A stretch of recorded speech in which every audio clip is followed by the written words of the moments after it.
আজকে দিনটা ছিল খুব স্পেশাল।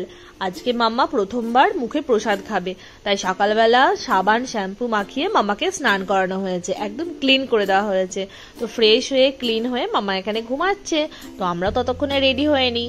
আর মাম্মার জন্য এখানে আনা হয়েছে ফুলের মুকুট আর ফুলের মালা। জানি না কতক্ষণ পরে থাকবে, কিন্তু এগুলো আনতে হয়, তো আনা হয়েছে। আর এইখানে মাম্মার এসেছে দাদি আর দাদাই। আর এই যে জামাটা পরে আছে এইটা দাদিরা দিয়েছে, আর এই যে হারটা পরে আছে এটাও দাদিরাই দিয়েছে। তো মাম্মাকে আমি পায়ে এই নুপুরটা পরিয়ে দিচ্ছি। এই নুপুরটা কিছুদিন আগে পাপা এনে দিয়েছে। তো এই নুপুরটা না খুব ভালো লাগে, বেশ সুন্দর।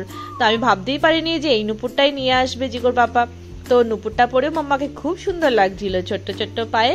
তো নুপুরটা পরে মাম্মা তো রেডি। আর এই যে বালাটা পরাচ্ছে জিগোর পাপা, এই বালাটা মাম্মা যেদিন নার্সিং হোম থেকে বাড়ি ফেরে সেই দিনই জিগোর পাপা রাত্রিবেলা এনে দিয়েছিল। তো এর মধ্যে তো পড়াইনি, তখনই ভেবেছিলাম যে 6 মাস হলে পড়াবো। তো আজকে তো মাম্মা প্রসাদ খাচ্ছে, আর মাম্মা 6 মান্থেরও হয়ে গেছে, তো আজকেই পরিয়ে দেওয়া হলো। আর মাম্মাকে না আমি এখানে আলতা পরাচ্ছিলাম, আর মাম্মার পায়ে বেশ শিশুরি লাগছিল, আর পাটা বারবার টেনে টেনে আলতা পরাতে গিয়ে আমার তো বেশ মজা লাগছিল। ও পা টেনে টেনে নিচ্ছে আর সব এদিক ওদিক বেঁকে বেঁকে যাচ্ছিল। তো ছোট্ট ছোট্ট পায়ে নুপুর আর আলতা বেশ ভালো লাগছিল। তো এই প্রথমবার মামাকে এইভাবে সাজাচ্ছি, তো ভালোই লাগছিল।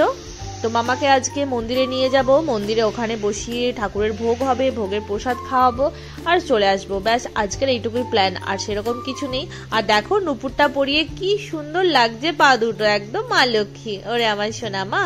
তো মাম্মা এখন দিদুনের কোলে বসে আছে, আর মাম্মা বুঝতেই পেরেছে আজকে আমরা কোথাও বেরোচ্ছি। আর মাম্মাকে আমি আরেকটু সাজিয়ে দিয়েছি, দেখো এই বউগুলো পরলে কি ভালো লাগে।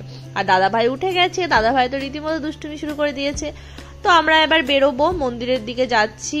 তো মন্দিরের টাইমও দিয়েছিল, তো সেই টাইমেই আমরা বেরিয়েছি। তো ভোগ হবে, তো ভোগ হয়ে তারপর ভোগের প্রসাদটাই দেওয়া হবে। তো আমরা ইতিমধ্যে মন্দিরে পৌঁছে গেছি, আর মন্দিরে গিয়ে দেখছিলাম যে মন্দিরে পুজো হচ্ছিল। তো আমাদের একটা টাইম দেওয়া আছে, সেই টাইমের মধ্যেই আমরা প্রসাদটা খাওয়াবো। মন্দিরে পৌঁছে আমাদের খুব একটা বেশিক্ষণ বসতে হয়নি, মন্দিরে পুজো অলরেডি শুরু হয়ে গেছিল। আর এই যে মাম্মাকে এখানে ঠাকুরের ফুল ছুঁয়ে দেওয়া হচ্ছে, পুরোহিত মশাই ফুল ছুঁয়ে দিচ্ছেন। আর এই যে জগন্নাথ দেবের মন্দিরেই আমরা ছিলাম, মানে জগন্নাথ দেবেরই প্রসাদ খাওয়ানো হয়েছে। তো মন্দিরে ভোগ চলছে, সেই জন্য মন্দিরের দরজা বন্ধ হয়ে গেছে। আর আমি তার মধ্যে মাম্মাকে একটা পিঙ্ক কালার সুন্দর ড্রেস পরিয়ে রেডি করে দিয়েছি। আর মাম্মাকে দেখো এখানে আমি রেডি করে দিচ্ছি। আর ভোগের প্রসাদও এসে গেছে প্রসাদ খাওয়ানোর জন্য। তো মাম্মা তো রেডি। আর এখানে মাম্মার মাথার মুকুটটা দিলে একদম বউ বউ লাগবে। তো মামাকে মাথার মুকুটটা দিইনি, কারণ খুব গরম ছিল আর মুকুটটা বেশ হেভি হয়ে গেছিল, সেই জন্য আর জোরজার কিছু করিনি। তো মামাকে এখন দাদান প্রসাদ খাওয়াবে। আর এই যে মালাটা দিচ্ছে এইটা দিদুন আর দাদান দিচ্ছে। তো আজকে ব্যাস এই আমাদের অনুষ্ঠান আছে, মন্দিরে জাস্ট প্রসাদ খাইয়ে আমরা বাড়ি চলে যাব। তো একে একে সবাই আশীর্বাদ করবে মাম্মাকে। তো সময় কত তাড়াতাড়ি বয়ে যায়, তাই না? আমি এটাই ভাবছিলাম যে মাম্মা কিছুদিন আগেই জাস্ট হলো, নার্সিংহোম থেকে বাড়ি ফিরলো, এই তো ছোট্ট বাচ্চা ছিল, আবার 6 মাসেরও হয়ে গেল। তো এটাই ভাবছিলাম মাম্মা আজ আমার প্রসাদ খাচ্ছে। তো সবাই প্রসাদ খাইয়ে নে, তোমরা দেখতে থাকো।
মামার প্রসাদ খাওয়ানো হয়ে গেছিল, আর সবার আশীর্বাদও হয়ে গেছিল। তার মধ্যে আমরা বাড়ি ফিরছিলাম, আর আজকে ছিল ভীষণ গরম।